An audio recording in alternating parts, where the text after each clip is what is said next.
ಮರ್ಯಾದೆ ಹತ್ಯೆ ಪ್ರಕರಣ ಇನಾಂ ವೀರಾಪುರ ಗ್ರಾಮದಲ್ಲಿ ನಡೆದಿದ್ದು, ನಾಗರಿಕ ಸಮಾಜ ತಲೆ ತಗ್ಗಿಸುವ ಘಟನೆ ನಡೆದಿದೆ. 21ನೇ ಶತಮಾನದಲ್ಲಿ ಅಂತರ್ಜಾತಿ ವಿವಾಹದ ಕಾರಣಕ್ಕೆ ಸ್ವಂತ ಮಗಳನ್ನೇ ತಂದೆ ಕಡಿದು ಹಾಕಿದ್ದಾನೆ. ಇದು ಅನಾಗರಿಕತೆಯ ಪ್ರಕಾರ ಅಷ್ಟೇ ಎಂದು ಕೇಂದ್ರ ಸಚಿವ ಪ್ರಹ್ಲಾದ್ ಜೋಶಿ ಆಕ್ರೋಶ ವ್ಯಕ್ತಪಡಿಸಿದರು. ಏನೊಂದು ಮಾನವ ಜಗತ್ತು ನಾಗರಿಕ ಸಮಾಜ ತಲೆ ತಗ್ಗಿಸುವಂಥ ಕೆಲಸ ಆಗಿದೆ. ಇದನ್ನು ನಾನು ತೀವ್ರವಾಗಿ ಖಂಡಿಸ್ತೇನೆ.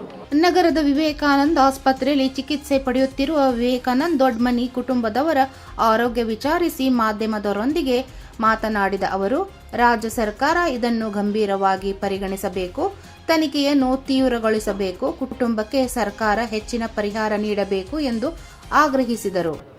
ಈ ರೀತಿಯಾದಂಥ ಘಟನೆಗಳು ಕಲ್ಪನೆ ಮಾಡಿಕೊಳ್ಳಿಕ್ಕೂ ಸಾಧ್ಯ ಇರಲಾರದಂಥ ಒಂದು ಸಂಗತಿ ಇದು. ಹಾಗಾಗಿ ಇದನ್ನು ತೀವ್ರವಾಗಿ ಖಂಡಿಸುವುದರ ಜೊತೆಗೆ ರಾಜ್ಯ ಸರ್ಕಾರ ಮತ್ತು ಸ್ಥಳೀಯವಾಗಿ ಈಗಾಗಲೇ ಪೊಲೀಸರು ಅವರಿಗೆ ರಕ್ಷಣೆ ಭರವಸೆನೂ ಕೊಟ್ಟಾರ, ರಕ್ಷಣೆನೂ ಕೊಟ್ಟಾರ. ಇನ್ನೂ ಹೆಚ್ಚಿನ ರಕ್ಷಣೆ ಕೊಡುವುದರ ಜೊತೆಗೆ, ಯಾಕಂದರೆ ಮುಂದೂ ಏನಾಗ್ತದೆ ಗೊತ್ತಿಲ್ಲ, ಇನ್ನೂ ಹೆಚ್ಚಿನ ರಕ್ಷಣೆ ಕೊಡುವುದರ ಜೊತೆಗೆ, ಯಾಕಂದ್ರೆ ಅವ್ರದ್ದು ಬಡ ಕುಟುಂಬ, ಈಗ ಅವರಿಗೆ ಅನೇಕ